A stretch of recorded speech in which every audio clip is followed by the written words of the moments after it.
శ్రీ మహాగణాధిపతి నమః. భారత్ మాతాకి జై. జై శ్రీరామ్. నేను మీ కంబా శ్రీనివాసరావు, విశ్వ హిందూ ధర్మ పరిరక్షణ రామసేన అధ్యక్షుడిగా మీకు అందరికీ సుపరిచితమే. ప్రతిసారి చెప్తుంటాను, ఈ ప్రాంతం ఆంధ్రప్రదేశ్లోని తూర్పుగోదావరి జిల్లాలో రాజమండ్రికి 30 కిలోమీటర్లు ఉన్న గోకవరం ఇది. కానీ హిందూ ధర్మ పరిరక్షణలో మేము అత్యంత శక్తివంతంగా ఉన్నాం. ఈరోజు ఈ సమావేశానికి పాత్రికేయులందరికీ నేను ధన్యవాదాలు తెలుపుకుంటున్నాను. మీడియా ఛానల్ ప్రతి ఒక్కరికి కూడా. ఈ సమావేశానికి కారణం ఏంటంటే, విశ్వవ్యాప్తంగా ఉన్న ఎన్నో కోట్ల మంది హిందువుల యొక్క మనోభావాలు దెబ్బతీసే విధంగా కాదు, ఇంకా నీచంగా కూడా ఇటువంటి దుర్మార్గమైన చరిత్రలో ఇప్పటి వరకు జరగలేదు. శ్రీవారి యొక్క ప్రసాదం లడ్డు విశ్వవ్యాప్తంగా ఎంతో ప్రాచుర్యం పొందింది. దాదాపుగా ప్రతినిత్యము కూడా 4 లక్షల నుంచి 5 లక్షల లడ్డూలు అమ్మి, అంటే అంతమంది హిందువులు ఆ ప్రసాదాన్ని ఎంతో భక్తి పారవస్యం తినడమే కాకుండా అందరికీ కూడా చాలా ప్రీతిపాత్రమైంది. ఇలాంటి లడ్డూ ప్రసాదంలో ఒక రాజకీయ పార్టీకి సంబంధించి, అలాగే మాజీ ముఖ్యమంత్రి ఆధ్వర్యంలో జగన్మోహన్ రెడ్డి అత్యంత నీచమైన వ్యక్తి. ఈ జగన్మోహన్ రెడ్డి ఆధ్వర్యంలో శ్రీవారి ప్రసాదంలో వాడిన నెయ్యి జనరల్గా టీటీడీ ఈవో గారు చూడగానే, ఎవరికైనా సరే నెయ్యి చూడగానే వాళ్ళకి ఏమనిపిస్తుంది అంటే ఇది నెయ్యి కాదు అనిపిస్తుంది. ప్రతి ఒక్కరు కూడా నెయ్యి యొక్క సుగంధం వేరుగా ఉంటుంది.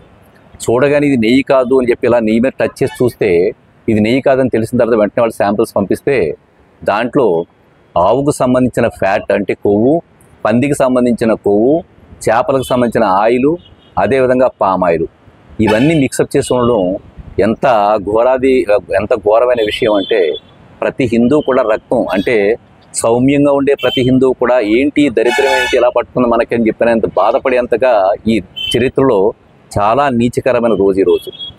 ఇంకా విషయాలు చెప్పాలంటే, మనకి వెంగమాంబ నిత్యాన్నదాన పథకంలో ఉండే కార్యక్రమంలో కూడా దాంట్లో ఉండే రైస్ని ఎంత పూర్ క్వాలిటీ రైస్ అంటే అది కేవలం పశువులు కూడా తినలేనంత పరమ వరస్ట్ క్వాలిటీని అక్కడ పెట్టారు. మూడో విషయం ఏంటంటే, ఘాటీ రోడ్లో బస్సులు వెళ్తుంటే ఆ టికెట్ల మీద వెనకాల జెరూసలంకి అంటే యేసు ప్రభువుకు సంబంధించిన పుణ్యక్షేత్రం అది. ఆ జెరూసలంకి ఎంత సులువుగా వెళ్ళొచ్చో టికెట్ల మీద ముద్ర చేశారట. అది అంటే హిందుత్వాన్ని ఎంత భ్రష్టత్వం పట్టిస్తున్నాడంటే దుర్మార్గుడు. నాకు అర్థం కావట్లేదు. అతను 15 సంవత్సరాలు అయింది. అతను ఆర్థిక నేరస్తుడిగా 42 కేసులు ఆర్థిక నేరస్తుడిగా ఉండి లక్షల కోట్లు సంపాదించిన ఈ వ్యక్తి వ్యవస్థను ఎలా శాసించగలుగుతున్నాడు అంటే, తను ఎంతకాలం బయట తిరుగుతాడు. ఒక వ్యక్తి చిన్న వ్యక్తులు కానీ పెద్ద వ్యక్తులు కానీ మన సమాజంలో ఉండేవాడు ఎవడన్నా చిన్న తప్పు చేస్తే పోలీసులు వెంటనే స్పందించి వాళ్ళు లోపలేసి శిక్ష వెంటనే వేస్తున్నారు. కానీ ఈ ఆంధ్రప్రదేశ్ని సర్వనాశనం చేసి, అలాగే ఒక టీ కొట్లు మనం టీ తాగితే డిజిటల్గా మనం పే చేస్తున్నాం. అంటే ఇలా స్కాన్ చేసి QR కోడ్ ద్వారా పే చేస్తున్నాం. మద్యంలో అతను చేసిన తప్పులు ట్యాంకర్లతో డబ్బులు గడించి క్యాష్ తోటి డబ్బులు తీసుకుని మద్యంలో ఆ వ్యవస్థ డబ్బంతా దోచుకుని చేయడమే కాకుండా చాలా ముఖ్యమైన విషయం ఏంటంటే, లోకేష్ అనే NRI విజయవాడలో ఇతను బండారం బట్టబయలు చేద్దామని చెప్పి శాటిలైట్ ఫోన్ ద్వారా ఇతని బండారం బట్టబయలు తెచ్చేద్దామని చెప్పిన ప్రయత్నం చేస్తే దానికి కూడా అతన్ని పట్టుకుని ఎయిర్పోర్ట్లోనే కొట్టారు. ఎందుకు లోకేష్ని కొట్టారని అంటే, అతనికి జగన్మోహన్ రెడ్డికి 23 కంట్రీస్ నుంచి 7 లక్షల కోట్ల రూపాయలు వాడికి ఫండ్స్గా వచ్చినాయి. దేనికి?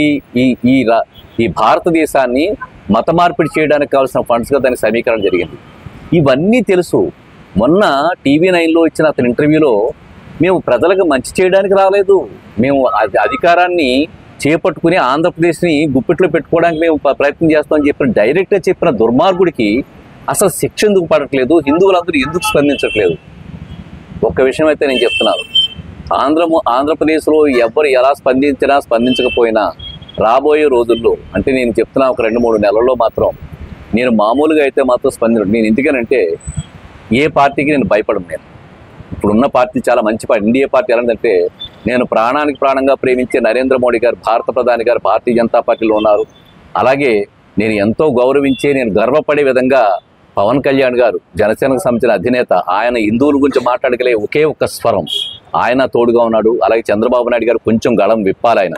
ఎందుకంటే ఇంకా ఆయన అప్పుడప్పుడు మతాల కోసం మాట్లాడుతుంటారు. అది అంటే మతాలను గౌరవించాలి, కానీ హిందూ మతాన్ని దారుణంగా ఇదే పరిస్థితి అంటే మనం ఇప్పుడు హిందువులు ఎలాగైతే అగౌరవపరిచారో ఇదే పరిస్థితి అదే మన ముస్లిం సోదరులకు కానీ క్రైస్తవ సోదరులకు కానీ జరిగితే ఎలా స్పందిస్తారంటే అంత స్పీడ్గా స్పందించడం, దాని మీద యాక్షన్ కూడా చాలా గట్టిగా తీసుకుంటారు.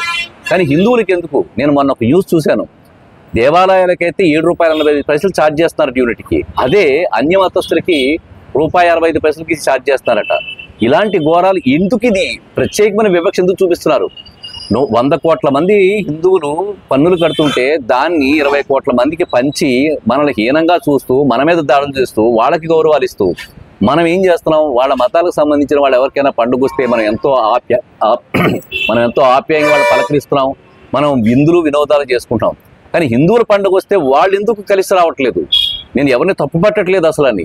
ఇంత వివక్ష చూపిస్తుంటే, మనం హిందువులందరినీ చాలా నీచంగా చూస్తుంటే, మన అందరూ తొక్కిపెట్టి చేస్తుంటే నాకు అర్థం కాని విషయం, చాలా విషయాల్లో కూడా రాయితీల విషయంలో కానీ ఇంకోటి హిందువులకు అత్యంత దారుణమైన విషయాలు జరుగుతున్నాయి. తప్పనిసరిగా మనం అన్య మతాలు గౌరవించాలి, అన్య మతాల దైవాలను కూడా మనం కూడా స్మరిస్తే తప్పేం లేదేమో నాకు తెలియదు, అన్ని ఎవరిష్టం వాళ్ళది. కానీ హిందువులకు ఎందుకంత ఘోరమైన దారుణమైన పరిస్థితి జరుగుతుందో నాకు అర్థం కావట్లేదు. ఈ రోజున పవన్ కళ్యాణ్ గారు ఒక మాట అన్నారు, భారతదేశంలో ఇప్పుడు సనాతన ధర్మాన్ని రక్షించడానికి ఒక బోర్డు ఏర్పాటు చేయాలన్న పరిస్థితి వచ్చిందని చెప్పినప్పుడు అన్న మాటకి మనం అందరూ చప్పట్లు కొట్టి పవన్ కళ్యాణ్ గారికి మనం అందరం కూడా ప్రత్యేకమైన కృతజ్ఞతలు తెలపాలి. ఎందుకంటే ఇది ఎప్పుడో జరగాలి. అలాగే వక్ఫ్ బోర్డు లాంటి బోర్డు లాంటివి కూడా తీసి పారేసేయాలి. ఇలాంటి చాలా దారుణాలు జరుగుతున్నాయి. నా దగ్గర వేల కొద్ది వీడియోస్ ఉన్నాయి. హిందువుల మీద జరుగుతున్న దాడులకి, గోవుల్ని హింసించడం, గోవుల్ని చంపడం, దాని పదార్థాలు కలపడం. అలాగే నేను ఆంధ్రప్రదేశ్ ప్రజలకి, తెలంగాణ ప్రజలకి ఇంకో విషయాన్ని చాలా ప్రత్యేకంగా చెప్తాను. నేను మొన్న వీడియోలో చూశాను, హిందువులు తినే భోజనాల్లో మూత్రాన్ని కలపడం, అలాగే కిడ్నీ సమస్యలు వచ్చేలాగా మాత్రలు కలపడం, అలాగే బిర్యానీలోని అమ్మాయిలకి గర్భం రాకుండా వాళ్ళు మందులు కలపడం, ఇలాంటి పనులన్నీ కొంతమంది జిహాదీలు ఎవరైతే చెప్తున్నారో, దుర్మార్గులైన ఇతర మతస్థులు చెప్తున్నా. నేను మంచి వాళ్ళ గురించి మాట్లాడలేదు, మంచి ముస్లిమ్స్ గురించి కానీ మంచి క్రైస్తవుల గురించి కూడా నేను మాట్లాడట్లేదు. ఇలాగ భోజనాల్లో మాత్రలు కలిపి మన హిందువుని నాశనం చేయడానికి ఎన్నో ప్రయత్నాలు చేస్తున్నారు. ఇది ఒక్క విషయమే కాదు, ఎప్పటి నుంచి మొదలైందంటే నెహ్రూ గారి దగ్గర నుంచి మొదలైంది ఈ కార్యక్రమం. అంటే హిందువులనేమో 2 కరమని చెప్పారు, మిగతా వాళ్ళంటి కుటుంబ సంరక్షణ చెప్పిన 2 లేక 3 సార్లు కార్యక్రమం పెట్టి కావాలని హిందూ సంతతి లేకుండా చేయడానికి ప్రయత్నం చేశారు. ఇంతేకాకుండా హిందువుల మీద చేసిన అనేక రకాల చట్టాలు, ఘోరమైన చట్టాలు, దీని మీద సినిమా కూడా తీశారు. కొన్ని కారణాల వల్ల దాన్ని రిలీజ్ చేయలేకపోతే దాడి అని ఒక సినిమా తీశారు. భవిష్యత్తు అయితే మాత్రం మామూలుగా ఉండదు. గోకవరం నుంచే అత్యంత ప్రమాదకరమైన పరిస్థితులు, చట్టపరమైన చెప్తాను. ప్రమాదకరం అంటే ఎవరిని నేను బెదిరించట్లేదు. నేను ఇప్పుడు కూడా ఒకటే మాట చెప్తాను, చట్టపరంగా రాజ్యాంగబద్ధంగా మా సంస్థ వ్యవహరిస్తుంది. విశ్వ హిందూ ధర్మ పరిరక్షణ రామసేన అనేది ఎవరిని బెదిరించదు. కానీ హిందువులకి ఏమాత్రం అపకారం జరిగినా కానీ ఎంత దాకా వెళ్ళడానికి అంతా కూడా మేము సిద్ధంగా ఉంటాం. మాకు లీగల్ సెల్ కూడా ఏర్పాటు చేసుకున్నాం త్వరలోని. చేసుకుని ఎంతవరకైనా వెళ్తాం. దీని మీద హైందవ శక్తిని సౌత్ ఇండియాలో ఎవరైతే పెద్ద వాళ్ళు ఉన్నారో, అన్నామలయ్య గారు కానీ, అలాగే మాధవీలత కానీ ఎవరైతే ఉన్నారో అటువంటి వాళ్ళందరినీ ఒక తాటిని తీసుకొచ్చి అత్యంత బలమైన శక్తివంతమైన ఒక సంస్థను ఏర్పాటు చేయడానికి కూడా నేను మనసులో సంకల్పం చేసుకుని ఉన్నాను. ఇక రాబోయే రోజుల్లో అయితే మాత్రం మత మార్పిడి జరిగిన, హిందువుల మీద దాడులు జరిగిన, హిందువుల సమస్య ఏమైనా జరిగిన, నేను ఒకటే మా చెప్తాను, వచ్చే 5 సంవత్సరాలు వైఎస్ఆర్సీపీని కూకటి వేళతో పీకేస్తానని చెప్పాను పవన్ కళ్యాణ్. ఆయన ఎందుకు ఇంకా వెయిట్ చేస్తున్నా నాకు అర్థం కావట్లేదు. దొంగలు ఎవరు? వైఎస్ఆర్సీపీ సంబంధించిన జగన్మోహన్ రెడ్డి ముఖ్యమంత్రితో సహా వాడి కింద ఎవరైతే పనిచేస్తున్నారో మంత్రులు, తర్వాత రోజా లాంటి వాడు, కొడాలి నాని వాళ్ళు, అంబటి రాంబాబు అంటే పేరు నాని, ఇలాంటి దొంగలందరూ కూడా ఇప్పటికీ కూడా ఆంధ్రప్రదేశ్ యొక్క రాష్ట్రాన్ని, వనరుల్ని దోచుకుని కూడా ఇప్పటికీ ఎందుకు బయట తిరుగుతున్నారో నాకు అర్థం కావట్లేదు. ఈ పార్టీ వాళ్ళని బొక్కలేసేసేయాలి. ఈ పార్టీ వాళ్ళని ఎందుకు ఇంకా చేయలేదు నాకు అర్థం కావట్లేదు. ఇంతమంది పేదల యొక్క, మధ్యతరగతి యొక్క ధనాన్ని దోచుకుని ఇష్టం వచ్చినట్టు రాజ్య వీరాంగం చేసేసి వాళ్ళు ఇంకా ఎందుకు బయట, ఆర్థిక నేరస్తులు బయట ఇంకా ఎందుకు తిరుగుతున్నా నాకు అర్థం కావట్లేదు. చంద్రబాబు నాయుడు గారు, పవన్ కళ్యాణ్ గారు వచ్చిన తర్వాత హిందువులు అన్ని మతాల వాళ్ళు కూడా వెయిట్ చేస్తున్నారు. ఎలాగా వీళ్ళని ఎప్పుడు ఈ దుర్మార్గం ఎప్పుడు శిక్షిస్తారని చెప్పినా కానీ ఇంకా ఏం జరగట్లేదు. జరగాలి, దానికోసం వెయిట్ చేస్తుంది. వీళ్ళ వల్లే గంజాయి, ఇప్పుడు ప్రపంచవ్యాప్తంగా గంజాయి విస్తృత పరిధి వ్యవస్థ నాశనం అయిపోయింది. సరే, ఏదైనా కానీ నేను ఒకటే మాట చెప్తున్నాను, ఈ వైఎస్ఆర్సీపీ వాళ్ళ పీరియడ్లో, వాళ్ళు పరిపాలన చేసిన పీరియడ్లో జరిగిన అరాచకాల్లో అత్యంత నీచమైన, ప్రపంచమంతా కూడా మానసికంగా వేదన పడుతున్న విషయం ఏంటంటే, చరిత్రలో ఇంత దుర్మార్గమైన రోజు ఏదీ లేదు. హిందువులందరికీ తెలిసినట్టే శ్రీవారికి నైవేద్యం చేసే ఈ లడ్డూలలో ఈ విధంగా దుర్మార్గం, అంటే మన హిందువులు అందరూ కూడా ఇప్పుడు బ్రాహ్మణులు తింటారు, రేపు పొద్దున్న లడ్డూ తింటారు. వాడు ఇప్పుడు ఏమైపోవాలి? వాడు మానసికంగా ఎలా సంప్రోక్షణ చేసుకోవాలి? వాడికి అంతర్గతంగా ఉండే అవయవాలను ఎలా శుద్ధి చేసుకోవాలి? ఎంత వేదన వాడికి! వాడు భగవంతుడి ముందుకు వచ్చి కన్నీళ్ళు పెట్టుకుని ఏడుస్తారు. వాళ్ళకి ఇది ఒక్క బ్రాహ్మడే కాదు, ప్రతి ఒక్కడు కూడా మనం అందరం కూడా ఈ మాంసం తిన్న రోజుని ఎవరు కూడా ప్రసాదం తినమంటే కూడా తినరు. ఎందుకు తినరు? ఆ రోజున మాంసం తిన్నామని చెప్పి ప్రసాదం ముట్టుకోరు ఆ రోజుని.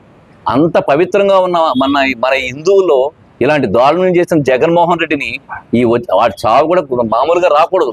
నేను స్థాపనార్థం పెడుతున్నాను నిజంగా చెప్పాలంటే. ఎందుకంటే వాళ్ళ తరాల్లో ఎలాగైతే హిందువులకు అన్యాయం చేశారో వాళ్ళ తరాల్లో అందరికీ అలాగే అన్యాయం జరిగింది. వాడికి కూడా అలాగే భగవంతుడు అత్యంత దారుణమైన శిక్ష వేయాలని చెప్పి నేను కోరుకుంటున్నాను. వాడికి నిజంగా కూడా జైలు శిక్ష కూడా సరిపోదు వాడికి, అంత దుర్మార్గుడు. ఎందుకంటే ఈ రోజు నేను కొద్దిగా ఎమోషనల్గా ఫీల్ అవుతున్నాను కాబట్టి నేను చావనే మాట నేను ఎప్పుడు ఎవరిని కూడా చావనే మాట ఉపయోగించను. కానీ నాకు మనసులో ఎంత వేదన ఉందంటే ఈ చావు అనే పదం వచ్చిందంటే అలాంటి దుర్మార్గులు ఈ భూమి మీద ఉండకూడదని కోరుకుంటూ నేను పాత్రికేయులకి అలాగే 2 రాష్ట్రాల వాళ్ళకి మా తెలుగు ప్రజలకి భారతదేశంలో ఉండే ప్రతి హిందువుకి విశ్వవ్యాప్తంగా ఉండే ప్రతి హిందువుకి మనం ఒకటే చేస్తున్నాం. ఇలాంటి దుర్మార్గులను ఎన్నుకోకండి వచ్చే కాలాల్లో కూడా. అసలు మన హిందూ దేవాలయాల్లో కానీ హిందూ మతంలో కూడా అన్య మతస్థులు రానివ్వడం మంచిది కాదు. ఎందుకు చెప్తానంటే ఈ మాట, అన్య మతస్థులు ఉండేవాళ్ళు అందరూ మంచివాళ్ళు ఉండరు. నేను ఎవరిని తప్పు పట్టట్లేదు, అన్య మతస్థుల్ని అందరూ మంచివాళ్ళు ఉండరు. కావాలని చెప్పి దుర్మార్గాలు రేపు పొద్దున ప్రసాదాల్లో మూత్రం కలపొచ్చు. ఈ విషయాన్ని మొత్తం అందరికీ తెలియాలని చెప్పి నేను కూడా కోరుకుంటున్నాను.